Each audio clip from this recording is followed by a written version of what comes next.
Hello, my name is Rochelle Helbig, and I am the Family and Consumer Science teacher here at Sequoyah High School. And today our episode is called Measuring Up.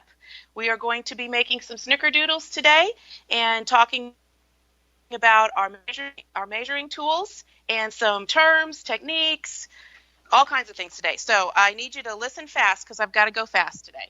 First thing we're going to do is we are going to wash our hands as always and sing the happy birthday song because yesterday was my birthday. So happy birthday to me. Happy birthday to me. Happy birthday, happy birthday, happy birthday to me. Okay. Old. So I knew somebody would ask, how old are you? And I'm old. So that's the answer to that. Okay. So we are going to make snickerdoodles like I said. The recipe is out there on your Google Classroom. Now, there's not very many people here to help me eat them except for I do have a few people that are helping. And the chips are definitely a smaller amount than we had when we started, but that's okay. They've already been taste testing and they say it's good. So I'm going to make half a recipe today. So as we're talking, we're going to also talk about measuring techniques and halving recipes, terms, and all that good stuff. So we're going to start with measuring shortening. There's a couple of ways to measure shortening. And one of those ways is the stick method. Okay, the shortening comes already in a stick, so we're just going to cut it. And we need 1 cup of shortening. However, if I'm going to half the recipe, then I need a half a cup of shortening. The recipe also says that I need to use part Crisco and part margarine. So that means I need 1/4 of a cup of margarine and I need 1/4 of a cup of the shortening. So 1, 2, 3, 4. 4 tablespoons is 1/4 of a cup. That's an important equivalent that we need to know, that there's 16 tablespoons in a cup. So we've said that one over and over during our lessons together. And I need 4 tablespoons here. 1, 2, 3, 4. I'm going to cut right there and save this other piece for another day. So I'll go ahead and put that in. There are 2 other ways to measure shortening. That's the stick method. The other 2 ways to measure shortening are simply the pack method, and I'm going to go ahead and use one of these dry measuring cups to do that. And I've got some shortening here that's we're going to kind of give double duty to. Instead of using some brand new shortening, I'm going to use some that I played with and I used it as practiced with the other day. So I'm just going to take some shortening and I'm just going to pack it down in my dry measuring cup, and I really want to pack it in there well. And then after I've packed it in there, I'm going to level that off, and that would be my 1/4 of a cup, okay? Now, the reason I'm using this old shortening is because I'm going to show you a third way to measure shortening, and that's the water displacement method. And you take a liquid measuring cup and 1 cup of water, and then you put the shortening in there. Now, what do you think happened to my water level when I put this shortening down in there? It's going to rise. We're not going to eat this shortening. We're just playing with it. It's kind of a neat little science experiment. Because of its density, which we learned about in another class, that rises. And you just keep putting shortening in there until it rises to the level 1 cup plus whatever. So this is going to be 1 cup, like right around 1/4 of a cup, okay? 1 1/4. So that tells me that I have 1/4 of a cup of shortening. All right, so let's just put those things to the side there. Okay, so now we have our shortening in our bowl. The next thing we need to measure is our sugar. So let me get that shortening off of my fingers. And before I forget, I need to preheat my oven.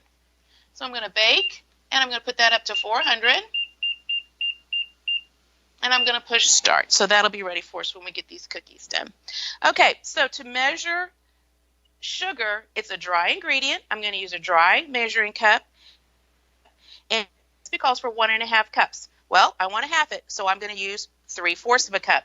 So to measure out 3/4 of a cup of sugar, I'm going to use a 1/4 measuring cup, level it off, and give it a little shake, but I'll go ahead and give it a little 1, 2, and 3 1/4 cups makes 3/4 cup of sugar. Another way to measure that would be 1/2 of a cup and 1/4 of a cup. Both of those ways would get what we needed. Okay, The next thing we need to put in here, it says to mix the shortening, the sugars, and the eggs together. So I need 1 egg. I'm going to check my egg over, make sure it looks good. I'm going to have a separate bowl. Whenever you measure eggs, you need to have a separate bowl and crack it into that bowl, because if you accidentally got a shell in there or if something didn't look right, which we're good, no chick today, so we're ready to put that in there. And start mixing that up. Okay, so that's mixing. While that's mixing, let's talk about the flour and measuring flour. There's 2 ways to measure flour. The first way we want to talk about is the sifting method. So we're just going to put some flour into our sifter and sift it into a separate bowl. Okay, and then we're just going to spoon that into our measuring cup. And this recipe says that I can use the sifting method or I can use the dipping method. The dipping method simply means that I'm going to dip my measuring cup into the flour and level it off. Okay, so there's 1 cup. And I'm going to start with that. The sifted I need to put into my tablespoons because my recipe calls for 2 3/4 cup of flour. If I have 2 3/4 cup of flour, I get 1 cup, which I just put in here with the dipping method, and 6 tablespoons. So, Mrs. Helbig, how do you know it's 6 tablespoons? Well, I know it's 6 tablespoons because I know there's 16 tablespoons in a cup, so there's 12 tablespoons in 3/4 of a cup. Half of 12 is 6. So I better stop talking so that I won't mess up this counting. 1, 2, 3, 4, 5, and get some more in there, 6. So I've got one cup plus 6 tablespoons. So there's my dry ingredients, which is in a separate bowl. Now, I just want to mix this together. I don't want to whip it or beat it to death or anything, so it's good. I'm just going to turn that off and let that sit there for a second. Okay. Now, the other dry ingredients that I need to put into this bowl will include 2 teaspoons of cream of tartar. So if I'm halving the recipe, I need 1 teaspoon of cream of tartar. And again, I'm just going to level that off. 1 teaspoon of cream of tartar. And I need 1 teaspoon of soda. So half of 1 teaspoon of soda is a half of a teaspoon. I have a half a teaspoon right here. So I'll put that in here. Again, I want to level that off. So there's my half a teaspoon of soda. And then I need a pinch of salt because it calls for 1/4 of a teaspoon of salt. I need half of a 1/4, so I need an 1/8, which is a pinch. Okay? And we're just going to use that terminology in child development, the pincer grasp. I've got my thumb and my forefinger, and I'm just going to put a pinch of salt in my mixture. Now, it says blend this together. So, blending cream of tartar, flour, soda, and salt together. So I'm just going to give it a little blend. And I'm going to add this to my shortening, sugar, and eggs. And then I'm going to mix those things together.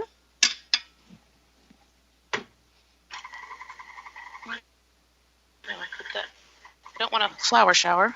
Okay, so mix those things together. Now, the recipe says that I'm going to shape these into 1-inch balls and put them in into a cinnamon and sugar mixture. So I need to get my cinnamon and sugar mixture. Where did I set it?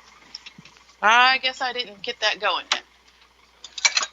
That's a cinnamon and sugar mixture for a different recipe. So we're going to get to that. Sorry. All right. If I needed 2 tablespoons of sugar and 2 tablespoons of cinnamon, now I need to half that. So I'm going to have 1 tablespoon of sugar and 1 teaspoon of cinnamon. Got 2 recipes today that call for cinnamon and sugar. So we're just going to be all into cinnamon and sugar today. Okay. All right, so, okay, I've got a nice looking stiff dough here, so that's what I want.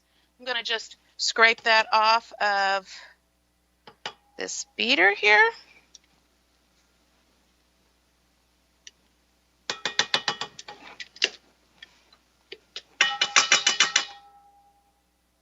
Okay. And I'll just scrape that off there. Okay, we've talked about quite a few mixing terms today, and our bonus question for today is about the mixing terms. It's define these terms and put them in order of least aggressive to most aggressive. So you're going to define blend, whip, toss, fold, beat, mix, and stir. Once you do that, then I want you to put them in order from the least aggressive to the most aggressive. Okay. Last week we worked with eggs and we whipped the suckers. We whipped those. So that's just a hint. All right. You can do that. Now, what I want to do is use my cookie baller here. I'm just going to put a scoop of my cookie dough into my, give that a little toss around. Go around like that, and then put that on the cookie sheet. Ungreased cookie sheet. Just give it a little toss. Make sure cinnamon and sugar gets on all around it. Toss. Okay, so there's some other things that we need to talk about when we talk about recipes. And one of those is, as we're reading the recipe, we need to know what the abbreviations are. So if I look at a recipe and I see the letter C period, I need to know that a C period stands for a cup. Another thing that I need to know is a large T and a small t do not mean the same thing. If you use a large T in place of a small t, you have just tripled your recipe. Okay? So it's important to know that there's a difference between a tablespoon and a teaspoon. The tablespoon is the large T, and the teaspoon is the small t. It's also important to know that 3 teaspoons equals a tablespoon. Okay? So 3 teaspoons is a tablespoon. This little t, SP, sometimes I'll put little t, SP. Sometimes I'll put a capital T, BP, SP also. All right, now, besides some terms and some equivalents, abbreviations, let's see, what else? We talked about our bonus question. Okay, let's just review. If you needed to measure brown sugar, we've talked about regular sugar, but brown sugar is a little bit different. When you measure brown sugar, you need to pack brown sugar, and I had brown sugar in the next recipe, and you'll see that I packed it into the tablespoon, and it is holding its shape. Okay, last one. Okay, so I will put these in for 10 minutes, and then check them. If I feel like put my timer on minutes. Okay, and then let's move on to the next recipe. The next recipe is our fun food today, and our fun food today is fruit salsa. Everything we're making today is kind of fun, but our fun food for today is fruit salsa. Now, the reason I'm making this recipe is because Jenna has been begging for this recipe all year long, and I told her I would make it for an FCCLA thing, and so here we are, and I need to make her some fruit salsa. So I've already taken 2 Yellow Delicious apples, 2 kiwi, and a pound of strawberries, and chopped those up. So we have strawberries, kiwi, and our apples. Here's our cinnamon chips, which I'm going to show you how to do that in just a second. Move all this stuff over just a little bit. And the sauce for this is some regular sugar. Here's our brown sugar, and you can see that it's holding its shape because we pack brown sugar. And then 2 tablespoons of strawberry preserves. So we're just going to mix those things together, give them a good mix. And this is one of those things that we need to serve cold. So once I get this mixed together, I'm just going to go ahead and put it back in the refrigerator. I should have gotten a way bigger bowl, huh? This is going to take a while to get this all mixed up. So mix, mix, mix, and then put back in the refrigerator. Okay, so you want it to serve it cold. Now, the chips that Mr. Osborne has decided that he's not going to learn how to make because he would eat them all day long and be addicted. He said these are quite addictive. The chips, let's go ahead and work on those. Let me show you how to make those. I found that the regular flour tortilla is best for the chips. Instead of like the extra soft or anything like that, just the regular ones are the best. Okay, so I am going to cut these into chip shapes.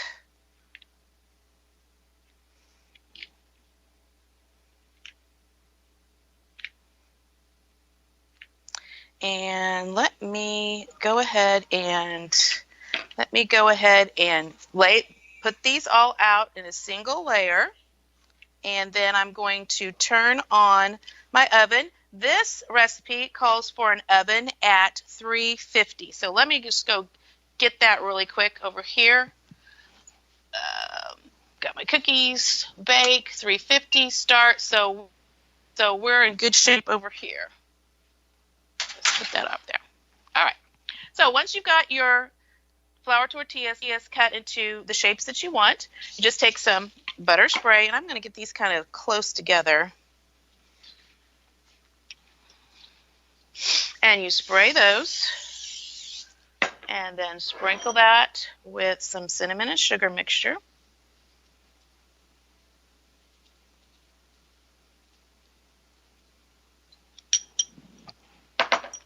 And then you're just going to flip them over.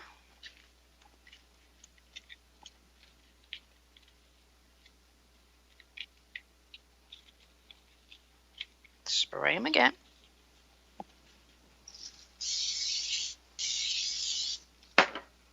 And sprinkle them with some more cinnamon and sugar.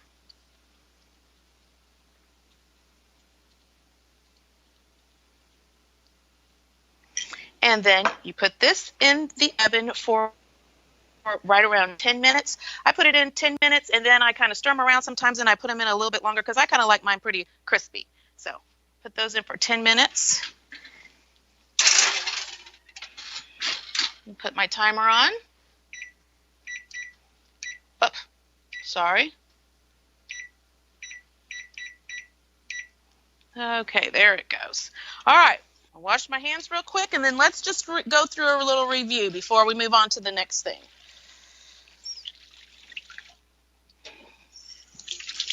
All right, so let's review what we've learned today, because we've talked about a lot of things today. All right, the first thing we talked about was measuring shortenings, okay? So to measure shortenings, we can use the stick method, which is just reading the side of the stick and cutting it in the right place, or the pack method, which is using a dry measuring cup and a rubber scraper and just packing it down in there and leveling it off. And then the water displacement method, which, only I guess if you didn't have anything but a liquid measuring cup, then that would be the thing to do. So let's talk about liquid measuring cups just for a second, because the liquid measuring cup, you notice, is different than the dry measuring cup. The dry measuring cup, we can level things off. The liquid measuring cup, we can't level anything off. We use the liquid measuring cup for things like milk and oil and water, and it has a spout, and it has a handle. It's clear because we need to read our liquids at eye level. So we want to bend down and look at it at eye level and see where it is before we know. And then if we had tried to do that with this, it would start spilling before we could really get it at the right level. So dry measuring cups, again, we just level off. Liquid measuring cups, we want to look at eye level. The flour, we use the dipping method, or we can use the sifting method. If you want to use the sifting method, you want to sift it into another bowl and then spoon it into your dry measuring cup and level it off. Eggs. Okay, eggs can be difficult. You saw me go through that whole recipe, and I halved all the recipe. Well, the original recipe called for 2 eggs, so we just used the 1. What if the recipe called for 1 egg? How would you half 1 egg? Well, remember last week that I separated all those eggs so I could have some egg whites? Okay, so we'd separate the egg and just use the egg white. That's one way to half an egg. Or we can take an egg, beat it up into a bowl, and then we know measure it, which one large egg typically is 1/4 of a cup. We know that 2 tablespoons is 1/2 of 1/4 of a cup. So we just take out the 2 tablespoons and use the 2 tablespoons. So that's how we would have an egg, because that one is kind of tricky. The brown sugar, remember we want to pack the brown sugar because it needs to stay, you know, in the form. And then powdered sugar. If you happen to need powdered sugar, same thing as dry, but you might have to sift it if there was quite a bit of lumps and things in it. So those are the things that, you know, typically you'll be measuring in the kitchen. We have 3 minutes or so on our cookies, and we have about 7 minutes on our chips. So I'd like to go ahead and go over to our sewing and it's more of a craft kind of thing this week. So our sewing project this week, I want you to use the most advanced skills that you have. This is a choice for your lesson this week. Use the most advanced skills that you can to make a Mother's Day, grandmother, aunt, whoever is special in your life. Mother's Day is like 12 days away. So we're going to make something special for them. And I've got some examples here for you. Probably the easiest one is just paper, okay? We just have paper, and the saying that we're going to use for all of these is flowers for thee with love from me. So I just simply made some circles out of paper and glued them on there and made it look like a flower. Here we go again. Flowers for thee with love from me. Happy Mother's Day. Okay? You can put some buttons, paint, markers, whatever. Okay, I know you know how to cross stitch. We did some cross stitch in class. This is all hand sewn. The cross stitch I got off the internet, and here we go again. Flowers for thee with love from me, flowers from me, and I just hand stitched together, and it's just a cute little coaster. Okay, this is a wall hanging or a table topper, or you know, you could make it either anything you want. I just gonna probably use it as a table topper, but you could hang it up. And it's sewn on, hand sewn on buttons. I just used a permanent marker to write that on there. Just use the permanent marker to write on the words flowers for thee with love from me. And then it's probably like a 1.5 inch border and a 2.5 inch border sewn around there. And I did machine quilting, free motion quilting on my sewing machine at home. And then we put the binding on. All of you in 7th hour know how to put this binding on. Sew the binding on 2.5 inch strip and sew it on by hand. So everybody's experienced with that. That's in 7th hour anyway. Okay, and then the last one, probably the most advanced skills, is this is a sewing machine, and we have one in the department that can sew letters. And so I have one at home also, and so I just programmed it to put flowers for thee, flowers for thee, flowers for thee is the outer circle, with love from me, with love from me, with love from me is the inner circle. Then I did a hand applique where you made each of the petals, sewed it onto interfacing, turned it, and then hand stitched it on to the pillow, and then put a rickrack border and then a pocket style backing on it. So that's very advanced. So use your most advanced skill to make those, to make whatever gift that you can for your mom or grandma or whoever that special person is in your life. Okay. Let's see here. Looking pretty good. I'm thinking I want to give them about another minute. They look a little still shiny on top for me. I'm going to put them in for about 1 more minute. They're smelling fantastic. 1 minute. And let's take a look at our chips while we're at it. Okay, just going to give them a shake. They're looking good.